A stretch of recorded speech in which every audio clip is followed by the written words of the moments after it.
Good afternoon, good afternoon. You're live with TST Radio. I'm your host, Marcus Johnson. First of all, I want to say happy Thanksgiving to you and all of your families. Happy Thanksgiving.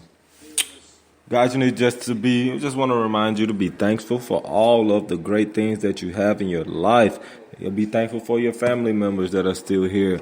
Be thankful that you have a meal on your table today because there's a lot of people that didn't. So be thankful. Once again, happy Thanksgiving.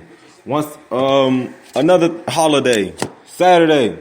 For people in Alabama, it's like a holiday, Iron Bowl week. It is Iron Bowl week is Auburn Hate Week / Alabama Hate Week for Auburn fans. So we're going to get into that game a little later. First off, we're going to kick off with some NFL football today. You know, it's traditional to have NFL football on Thanksgiving. Today, first game, Minnesota versus Detroit at 11:30 has already kicked off on CBS. This is Minnesota's first Thanksgiving game since 2000. So this is very big for them. Detroit is up 7-0 right now. I am watching that game right now live as I am doing the show. As they score, I will keep you updated. Another game is Washington versus Dallas today at 3:30 Central Time on Fox. And we have Pittsburgh versus the Colts at 7:30 on NBC. College football today, we have Florida State Texas A&M versus LSU. Texas A&M versus LSU on today at 7:30. So make sure you check that out. Also today, there's a little college football with some mixture of NFL football for you today. So it should be a great Thanksgiving for our football lovers out there. Moving on, we're going to start with some high school football. We have our 7A championship on November the 30th. We have made it down to the championship game, went through the bracket national for the Alabama High School 7A championship game. McGill, Tulane, and Hoover will be competing in that game on November the 30th at 7 p.m. 6A, they're in the semifinals. Tonight we have Park Crossing versus Opelika, and we have Ramsey versus Austin. Park Crossing, they are a new program to our Alabama football. I think this is their second year having seniors at their school, and these guys are in the semifinals of the playoffs. It goes to show you that these guys has put in a lot of work on the off season. Coaches have put in a lot of work. Players, training staff, cheerleaders, the fans have put a lot of work in cheering these guys on. Like I said, they will be facing Opelika tomorrow night in Opelika. Park Crossing versus Opelika. Make sure you get out and check that out. 5A. We have Beauregard versus Jackson. They are also in the semifinals. And we have Briarwood Christian versus Winoma. I don't know how you say that, but that is our 5A semifinals also that will be played on tomorrow, 7 p.m. Make sure you get out and check those guys out. Moving on to, I said it's Iron Bowl Hate Week. Later on, we're going to have my guy Troy. He's going to call in between 12 and 1 while we're doing the show. He's going to call in and give us some intakes on what he thinks is going to happen this weekend on the Iron Bowl also. So make sure you stay tuned if you're tuned in now. Whenever he calls in, we're going to stop what we're doing and get him on the line quickly. UFC, Mark Hunt, if you can remember back, Mark Hunt at UFC 200, he fought Brock Lesnar. He lost 3 rounds in that bout. Later after the match, the doping association came through saying that Brock Lesnar was busted on using illegal drugs. So Mark Hunt he was suspended.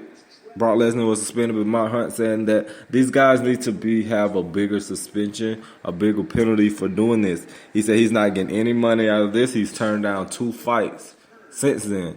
So he's not looking for money. It's just these guys need to be handled. They need to be handled by, stop cheating. To put enough fear in their heart when they go to take that medicine or that pill or whatever they're taking, that they're going to be penalized for it. Mark Hunt has retained an attorney for these legal actions. He's suing. He's pursuing a lawsuit against the UFC and Brock Lesnar. So as information comes across on how they're going to settle that, I will let you know on that also.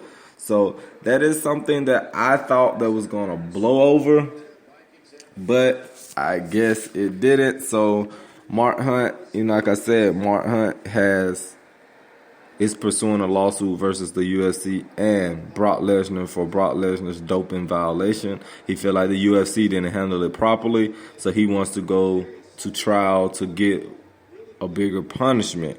Moving on to some college football. On tomorrow, the big game here in South Central Alabama is the Iron Bowl, but other games are going on. We have Notre Dame versus USC. That is a classical game. That is going to be a hard-fought football game. I really think USC is going to come out on top tomorrow.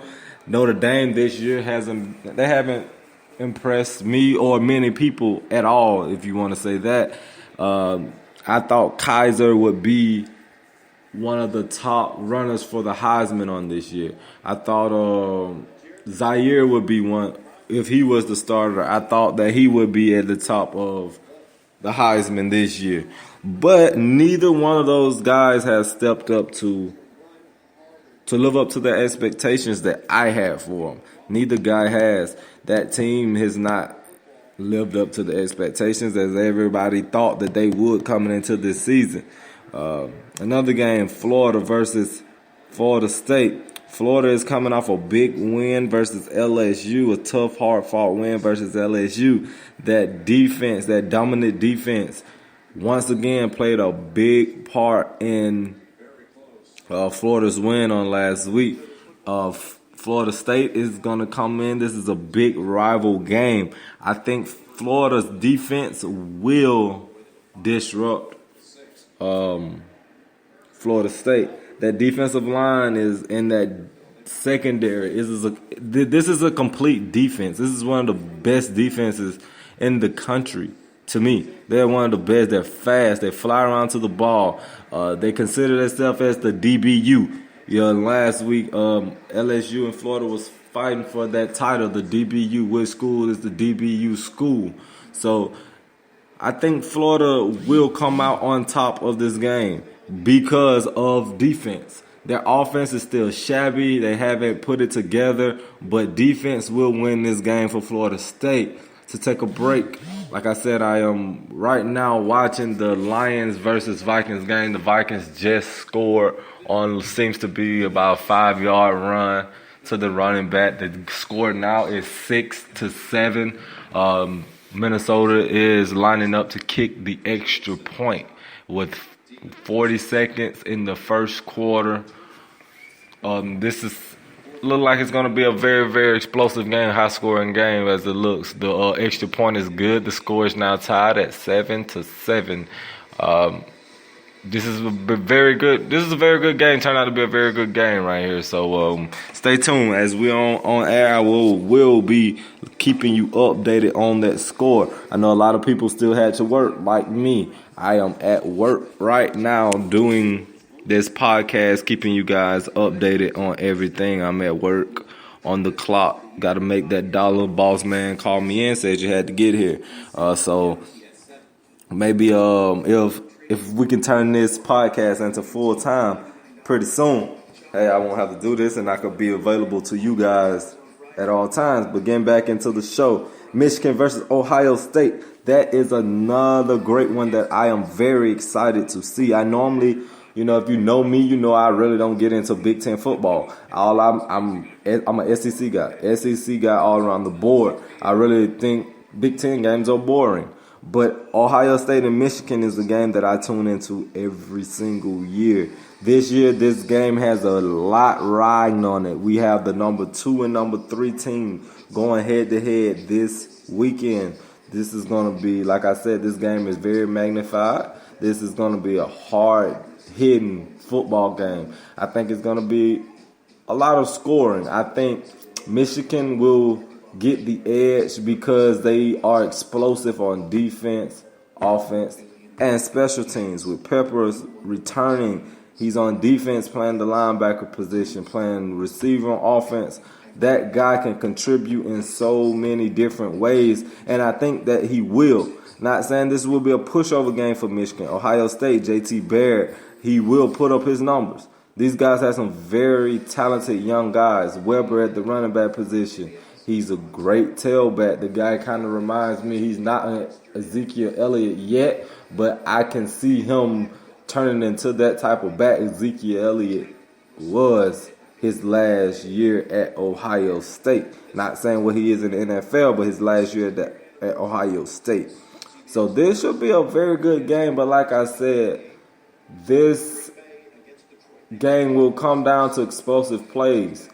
Peppers will be in a lot of different positions as he's been all year. The guy's nominated for 4 national awards for the end of the year, plus the Heisman, including the Heisman, So they will have to contain this guy. He returns punts, kicks, all that good stuff. So he can contribute on every side of the football. So this will be hard for Ohio State. But like I said, Ohio State do have some great guys on their defense and offense, young guys. They can play some football as they has proven. They failed to Penn State, but that was on a block kick, which a lot of say that never should have happened. But my predictions, I'm going to go with Michigan. I think the special teams, defense, they have an all-around team, and I think they pull it out this year. I think they beat Ohio State. Another game, Louisville, another rival game. If you haven't noticed, this is rival week. Another game, we have Louisville versus Kentucky. Louisville versus Kentucky, I think Louisville has Lamar Jackson. For Kentucky to win this game, they will have to get the ball on offense and grind it out. They do not need to turn this into a shootout game. Louisville has too many explosive people on that offense to turn this into a shootout.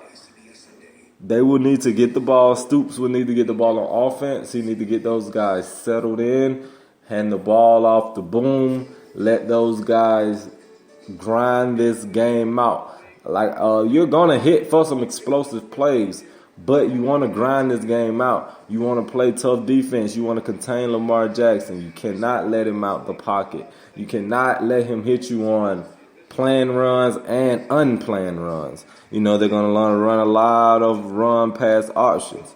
Your RPOs, you're going to get a lot of those from Lamar Jackson. So if Kentucky's defense can contain Lamar Jackson, then, hey, I think Kentucky has a chance at this. But if Lamar Jackson goes out and has this big game, they got crushed. He had his worst game of his career on last week when they went up against Houston.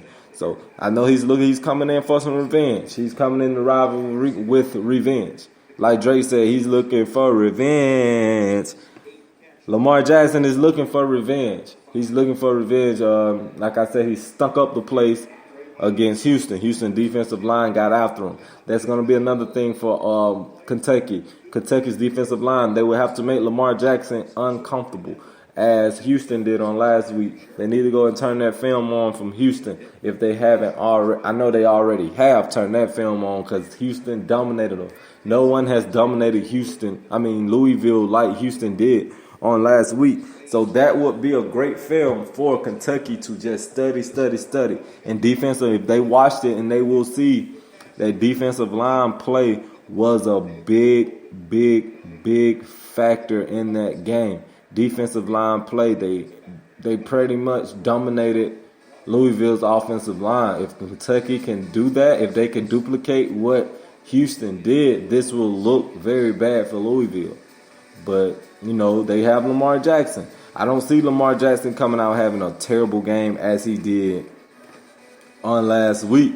I don't see that happening again. So I'm going to give the edge to Louisville. Even though I'm an SEC guy, I love my SEC, but I think Louisville comes out. Lamar Jackson has a big game, put up big numbers, and Louisville pulls this game out. Moving on, Michigan State versus Penn State.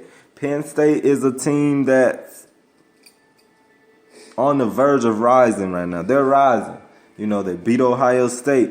People are starting to pay them attention. People are starting to put them in that conversation of the college football playoffs. They're in that conversation now. Michigan State really has nothing to play for. I think they only won 3 games this year, 3 to 4 games on the season. So they really doesn't have anything to play for right now. So Michigan State is going to come in this game and they're going to play balls to the wall. I think they're going to, like I said, they're going to play balls to the wall. They're going to leave it all on the field. There's no limits to what they do. I think you will see some trick plays. I think you will see a lot of different stuff from Michigan State just trying to win this football game to upset Penn State. Like I said, they haven't had the best year, Michigan State, but Penn State has had a great year. And like I said, they beat Ohio State and they're in that playoff conversation now. So with that said, I'm still going to give the edge to Penn State over Michigan State. So there's another one. Another one tomorrow, Tennessee versus Vandy. Tennessee versus Vandy. I think there's going to be another good one. I think Tennessee pulls it out, all because of Josh Dobbs and Malone. They will hit Vandy for some very big plays. Vandy has won some close games this year. They have, but I think Tennessee is going to put up too many points. They're going to put up too many points for Vandy to survive in this game. Like I said, on tonight, LSU versus Texas A&M is tonight. Texas A&M is going to come out once again without Trevor Knight. That will be a big factor. I think LSU wins this game because of their running back play. With their duo of Geis and Fournette, I think these guys come out and they win this football game. Right now, we're going to take a quick commercial break. And when we come back, we're going to get into the Iron Bowl. We're going to get into the game of the week. We're going to get into Iron Bowl. Alabama versus Auburn. We're going to get into some injury updates, let everybody know what's going on, what to expect coming into this game. Hopefully very, very soon we can get my guy Troy on the line and he can give us more in depth on some things maybe I didn't know or whatever. So stay tuned. We're going to get that right here for you after this commercial break. Stay with us.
Okay, we are back from that quick commercial break. Thank you for staying with us. Like I said, we're going to jump into the Iron Bowl right now. First, we're going to jump in to some injury updates. As you know, on last week, Auburn went up against Alabama A&M. Pretty dominant game. Jeremy Johnson did get the start on last week because of the injury to Sean White in the Georgia game. Sean White may not start. That I got from a very, very reliable source on yesterday. Is still unsure if he will start on Saturday. Petway is not 100%. He may not start on on Saturday either. They have Truitt, they have Kerryon Johnson, they have those guys that stepped in on last week to replace Petway.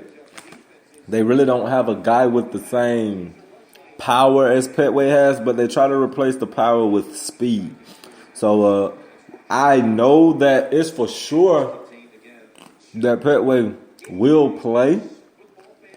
They have said that he will play. Gus has confirmed that he will play, but he may not start. Say by Saturday, they think he will be at least 90%. But at 90%, for Auburn to have a chance in this game, Petway will need to play 100% or not. They will need him to play. So they will need Petway in the game. Sean White, I don't know. As he showed in the Georgia game, he's not ready to throw the football. He's not ready to win a game throwing the football. So that's their whole offense. And it's the last game of the season. They haven't developed another part of their offense other than turn around and get the ball to Petway. So coming into this game, I don't think it matters if Sean White starts or not, because he's not going to beat Alabama with his feet, and he's not going to beat Alabama with his arm. But his leadership may play a factor for them, but athletic-wise or contributing, I don't see where he makes them better if he plays against Alabama. I saw why he made them better against a Vandy. I saw that. But we didn't see where he made them better against a Georgia, a better caliber defense. I don't see where he makes them better against Alabama. Like I said, his running will not play a factor. And the way Alabama stuffs the run, I don't see where Petway will get his yards. I just don't see the production of Auburn's offense coming into this game. I really don't. Maybe someone else sees it. I really don't see where Auburn's offense is going to come from, where they're going to generate points. Maybe they will gash Alabama once or twice, 25-yard runs up the middle.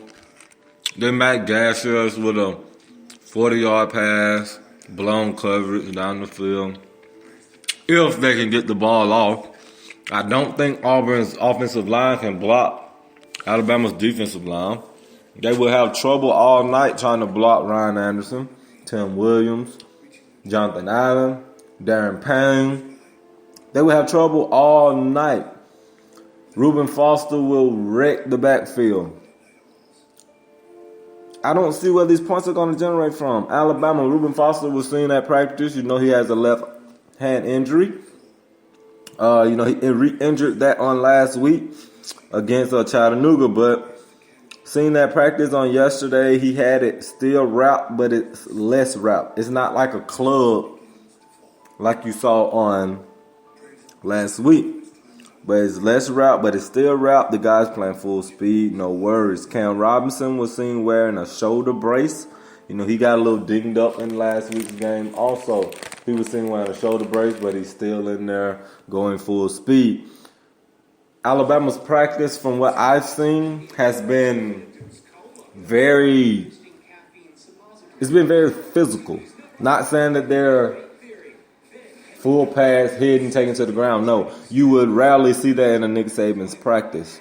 But their focal point is being physical, physicality. They want to be physical. They want to hit Auburn in the mouth early, and they want to take their will out of the game and go on and win this football game going into the SEC championship. They want to be very physical at point of attack.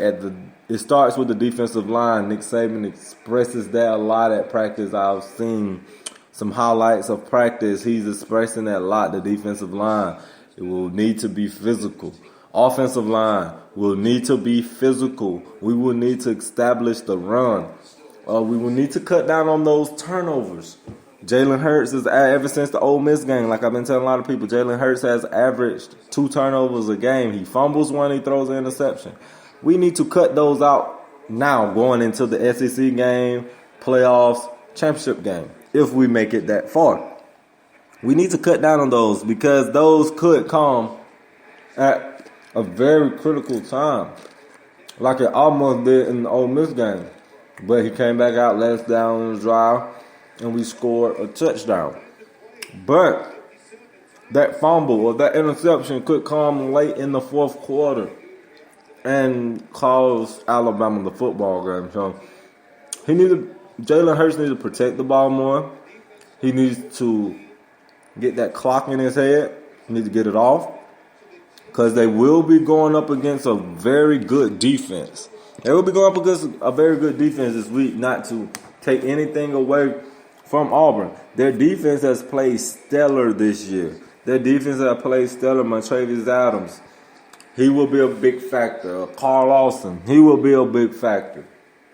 Those guys will need to be located every single play pre-snap by offensive linemen, quarterback, center, whoever identifies blitzes, and those guys need to be identified every single play pre-snap. They need to be ID'd every single play. Hurts is going up against the secondary that's played pretty mediocre this year. Hosley has made some big plays in the fourth quarters with some interceptions to win the games. But he's the only person that's really stood out to me in that secondary. So that Jalen Hurts will have some opportunities, I think, to make some big plays down the field on this secondary. They're not the secondary that's going to fear that a defensive coordinator is going to fear. Offensive coordinator is going to fear. They will take shots at this secondary. I think Lane Kiffin will do that early. I think he will come out hitting the stretch plays, hitting them wide, run some play actions, throw it over top. I think you will see that early. I think, like I said, he will start with the little jet sweep play. I think you will see some wide receiver screens.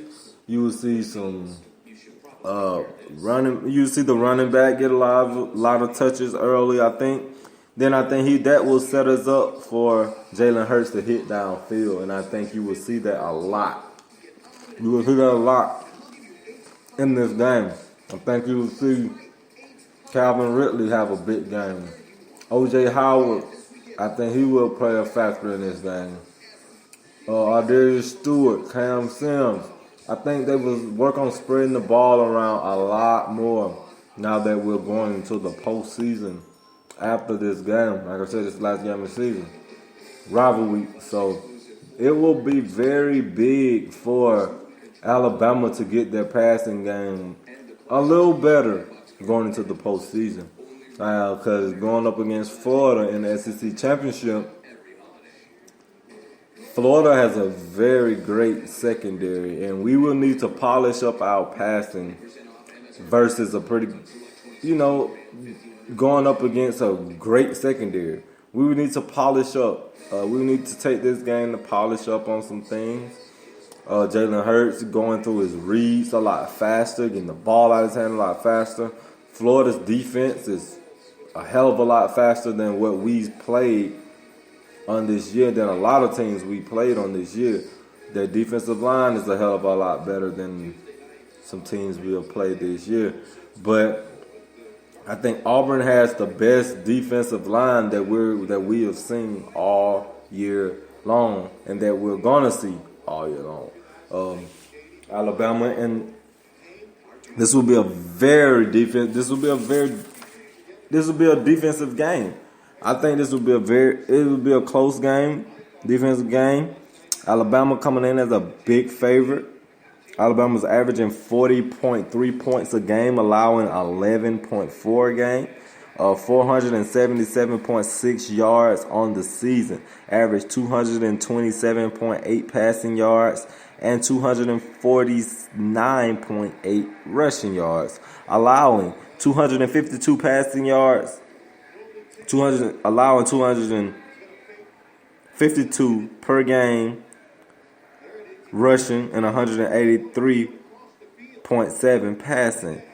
68.9 rushing. I'm so sorry. 68.9 rushing. Bama season leaders. We have Jalen Hurts as 182.81. He's completed 182 of his 281 passes for 2,168 yards, 19 touchdowns, 7 interceptions. Rushing, we have Damian Harris with 114 carries, 853 yards, 2 touchdowns. Receiving, we have Ardarius Stewart, 39 receptions, 683 yards, 7 touchdowns. So those are your season leaders. These are some guys that you will look to see big plays from. Damian Harris, Ardarius Stewart, Jalen Hurts are the season leaders, and they will need these guys to have some big games for Alabama.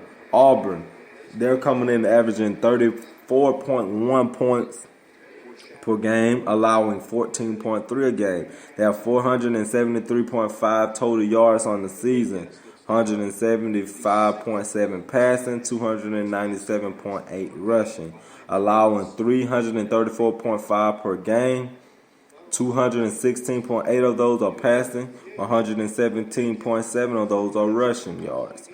This will be, like I said, this will be a battle of defensive lines. These are the two best in the SEC. Cam Robinson will be a big part of Bama's success on offense. Carl Lawson, Montravius Adams will be a big part of Auburn's defensive success. They will need Petway, Kerryon Johnson, whoever starts at the quarterback position. They will need those guys to step up and make some big plays. I think John Franklin III could come up big in this game if they can get some run pass options with him. He's more athletic, more faster than Sean White. So I think he will give this Bama defense more of a challenge with his speed and athleticism getting around the corners. So look to see John Franklin III more involved in this game, with Sean White being a little dinged up. I don't think they really too much trust Jeremy Johnson in this caliber type game. So look for John Franklin III to be a big part in this game, because they will need to get outside the pocket. They really don't have anyone to challenge Alabama's secondary at the quarterback position. Right now, Minnesota versus Detroit. Detroit is attempting a 29-yard field goal, which is successful, which is good. Detroit now leads 10-7 with 6:45 remaining in the second quarter. This is Thanksgiving Day NFL football, traditional football. Detroit Lions versus the Minnesota Vikings. Like I said, Detroit is up 10-7. They just connected on a 29-yard field goal, which was good. We're going to take another quick break right now, and when we come back, we're going to look for my guy Troy to be ready to call in and give us some more information on Auburn. So stay with us, and we'll be right back with you.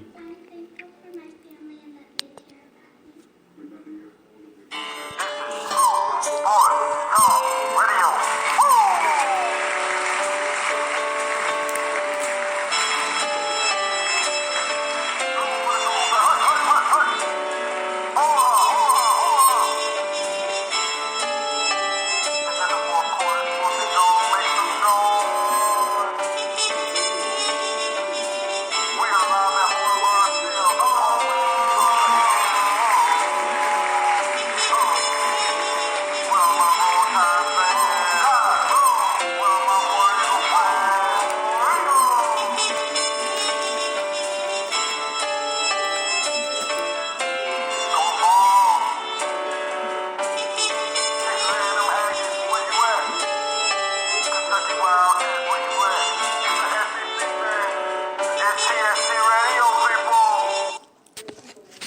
Thank you. We are back. Thank you for staying with us. Thank you for staying with us. Right now, we haven't been successful on getting Troy on the line right now, but we will do that before the day ends.